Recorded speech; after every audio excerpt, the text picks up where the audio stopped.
This year's best NBA prospect, in my opinion, is someone who didn't go in the top 5, but he was still the 9th pick in this year's draft. Deni Avdija is one of, if not the most underrated player in this year's draft. I'll admit, he had hype leading up to the draft, but even as he has performed admirably in the NBA preseason, I feel like the NBA media is still underrating this man. So, before we start today's video, let me hear down below in the comment section, what do you think of Deni Avdija, bust, NBA Rookie of the Year, All-Star, or just middle-of-the-pack role player? So let's get into it. Deni Avdija. Rookie Deni Avdija, who had a terrific first preseason game, came back to earth the other game against the Pistons. He had made some impressive plays that showed his promise, but was 0 for 4 from three-point range, 1 for 3 on the free throw, and he committed 3 turnovers, which is like the complete opposite. He literally was 6 for 6 his last game, pretty much 3 for 3 from 3, and only committed 1 turnover in his preseason debut. And then he did come back to earth. But look, this guy is balling out.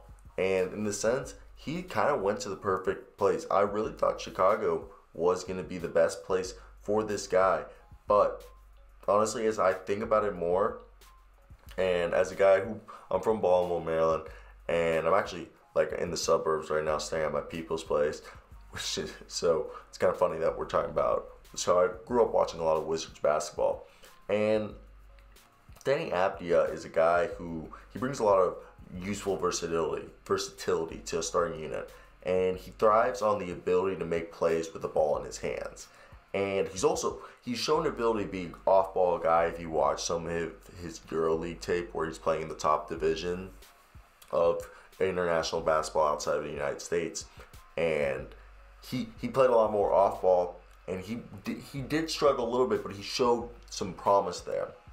And that's something we could see him do with Bradley Beal and Russell Westbrook, where they'll definitely take away the ball being in Avdija's hand. But because they're such playmakers, I think they'll really help his three-point shot. Yeah, the free throw thing, being 1 for 3 is scary, but then having a game where he shows he's perfect, shows he's a streaky shooter. But now, Scott Brooks, can he put it together, make sure he isn't so streaky? That's something we're going to have to think. But another thing that it's, like I just said, is you got to see if those mechanics, he like in solid form, are good enough. Like maybe he needs a, like I think they look fine. Maybe it's just a repetition thing. I'm not a shot mechanic doctor. Like his shot looks good to me, but I'm not the type of person who looks at it and be like, oh, that shot's complete whack. I think it's more of like a muscle memory thing. Again, it's consistency. He's a streaky shooter. It just comes down to being consistent with the shot. And that's one of the big question marks. If he can get that shot and just be like a 37 at least career three-point shooter, or like a 40%, the dream is 40%, but if he can be like 37, 38% three-point shooter, I think that's such an arsenal for him to be and good. Like that's why I said in my last video when I was talking about 7 rookies to watch, where he was talked about, I said if he can show 34, 35% his rookie year, that'd be really promising, just because it just let us know that, hey, this guy can do that. But if having playmakers like Russell Westbrook and Bradley Beal on the court, it means Deni Avdija, and also there's going to be Bertans. There's going to be a lot of open shots and spot up shots. So if he can hit 35% of his threes his rookie year, I think that's so promising. He could really run the second unit. That's another thing I really want people to realize, is that he literally could run the second unit. He could be the guy who just runs the second unit for this guy, and it's not like he's going to be a Ben Simmons or an insane guy, but remember Hedo Turkoglu, how he was able to run the second unit when Jameer Nelson used to come off the court in 2008? That's the way Deni Avdija is going to do it. And he has like potential to be a really good player where opponents are going to have to respect Avdija along the perimeter, and it'll allow them to open up the floor so the Wizards star-studded backcourt can pick apart their foes. So that's something I think we really should look at, because offensively, if he can put his shot together, he's a total package. He's a guy who can attack the rim, draw fouls, which he shows he's already can draw fouls, and he's 220 pounds, 6'9", with a 6'10" wingspan. Very similar to Hedo Turkoglu when he came into the league at 6'10", 220 pounds. So Hedo wasn't as fast and athletic, I feel like. I saw a lot more Hedo clips when he was older, but I think Deni isn't an elite athlete, but he's very quick and agile, in my opinion. Like, he can get down the court and get around real quick, which I think will show that he can have a very prolonged career. And like, Deni isn't a bad defender. He's more an average defender. He can grow from there. And that's why I think the second unit is good for him. Because he's an average defender because he hustles and tries his heart out. Like, really, really tries his heart out. And I think it's really good. It's admirable as hell. He still gets beat. He'll still get beat. He doesn't know what to do yet. He doesn't know how to pick and roll IQ. Certain things that just take years to, like, a couple of seasons to get. And it'll be good. Because really, the small forward position is going to be really between, I think, Avdija, Troy Brown, and Isaac Bonga. Who Bonga was real fun watching. Former point guard, I thought, for the Lakers. Now he's a small forward. That's awesome. Look, I know Troy Brown and Avdija have very similar skill set, so it's very redundant if they're on the floor together. So they both thrive off being secondary ball handlers, and they can make a lot of plays for the teammates. The issue with starting Troy Brown is that we've seen him get more than a few runs as a starter, and he's not been great.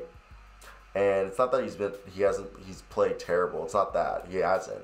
But he tends to fade when playing in the starting unit. So it seems he's much more comfortable and impactful with the second unit, where he can handle the ball a little bit more and play to his strengths. So with those reasons, I think Avdija might get the nod to start over Brown. So Brown could be the second unit guy. Now with Isaac Bonga, who I really do believe is the best defender the Wizards have at this point, is really just a stopper. I was watching the preseason. He was really stopping, running around guys. He was guarding Demboya, and he was just keeping up. He stole a pass from Demboya. He was just doing really good on that game. I was watching that with my dad last night.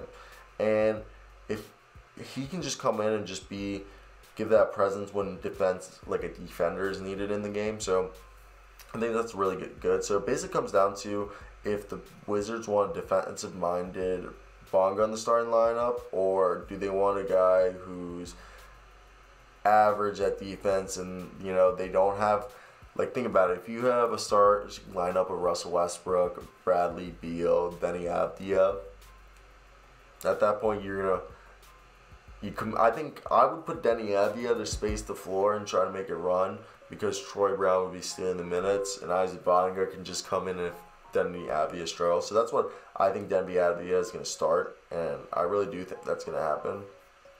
So I think Deni Avdija is going to be the starter, and that's something for y'all to watch, because you know what, this guy's going to be a beast, and I'm just really excited for that. I think that's just something that everybody should keep an eye out, because this guy has just been under talked about, and it just needs to be talked about more, because he's going to be an all-star, I believe, next coming Peter Turkoglu, and it just comes down to how he's able to just move the floor. I think if you get that three-point shot down, he's going to be a guy who averages like 18, 19 points a game with like 7 assists, maybe have you 6 boards at least, get you a steal and a half a game, and maybe a block. I think he could be I think he could be like an above average defender, an adequate defender, guarding the third best player or fourth best player. Like, he'll be able to be there in clutch moments. I really think he'll be a good player for a team who wants him. So that's pretty much the video. That was just me ranting about Deni Avdija for like 8 minutes straight. So let me hear your comments down below, guys. As always, guys, I hope you guys have a great day, because I know I will. So nice, guys. Peace out.